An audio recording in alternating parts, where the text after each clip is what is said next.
नमस्कार दोस्तों, मैं डॉक्टर प्रभात पश्चिम बंगाल में होने वाली सबसे हॉट सीट भवानीपुर में होने वाले चुनाव के बारे में आज आपसे बात करूंगा। 2021 में शुभेंदु अधिकारी अपने होम सीट नंदीग्राम से चुनाव लड़ रहे थे और ममता बनर्जी शुभेंदु को चुनौती देने के लिए नंदीग्राम से नॉमिनेशन भर के और शुभेंदु अधिकारी के खिलाफ चुनाव लड़ी थी और वो संघर्ष भी काफ़ी जोरदार था।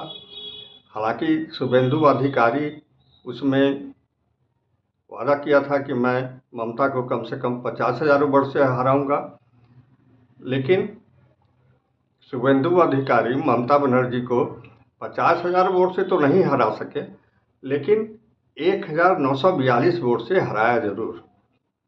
इस बार ममता बनर्जी नंदीग्राम से चुनाव नहीं लड़ रही हैं, शुभेंदु अधिकारी चुनाव नंदीग्राम से लड़ रहे हैं और शुभेंदु के ही एक कार्यकर्ता जिनका कि काफ़ी प्रभाव है उस क्षेत्र में, उन्होंने टीएमसी ज्वाइन किया और ममता ने उसको शुभेंदु के खिलाफ टिकट दिया है।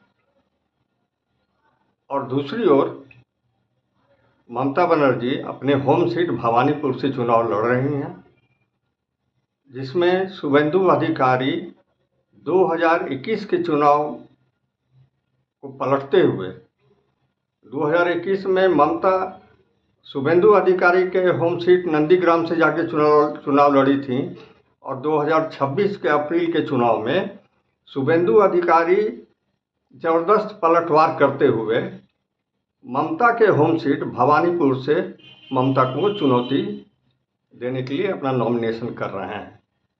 और ममता बनर्जी और शुभेंदु अधिकारी दोनों ने अपना अपना चुनाव अभियान भी शुरू कर दिया है। शुभेंदु अधिकारी ने भी कालीघाट कलकत्ता से काली माँ के मंदिर से बड़ी जोरदार तरीके से अपने चुनाव का कैंपेन की शुरुआत की है। ममता बनर्जी भी काफ़ी जोर लगा रही हैं, उन्होंने भी जोरदार कैंपेन शुरू कर दी है और दोनों के बीच चुनाव 29 अप्रैल बंगाल के सेकेंड फेज में जब चुनाव होने वाला है उस समय होने वाला है। आपको पता होगा कि बंगाल में 2021 में 8 फेज में चुनाव हुआ था, लेकिन इस बार इलेक्शन कमिश्नर बंगाल में 2 ही फेज में चुनाव करा रही है, तो ये एक अच्छी बात है। और इसमें भवानीपुर में काफ़ी कांटे की टक्कर मानी जा रही है और ये बंगाल का सबसे हॉट सीट हो गया है, क्योंकि बीजेपी के चीफ मिनिस्टर कैंडिडेट शुभेंदु अधिकारी और टीएमसी के chief minister candidate Mamata Banerjee, और ममता बनर्जी तो अभी सिटिंग सीएम भी हैं, तो इन दोनों के बीच बड़ी जोरदार टक्कर होने की संभावना है। और शुभेंदु अधिकारी ये घोषणा कर चुके हैं कि वो भवानीपुर में ममता बनर्जी को कम से कम 25,000 वोट से हराएंगे। ममता बनर्जी 2021 में नंदीग्राम से हार गई थी, उसके बाद 2021 के विधानसभा चुनाव में टीएमसी के विधायक वहाँ से भवानीपुर से 25,000 वोट से जीते थे। ममता बनर्जी अपने विधायक से रिजाइन करवा के और ममता बनर्जी खुद वहाँ से चुनाव लड़ी थी दोबारा और वहाँ से 52,000 वोट से जीती थी। लेकिन 2024 के पार्लियामेंट चुनाव में भवानीपुर में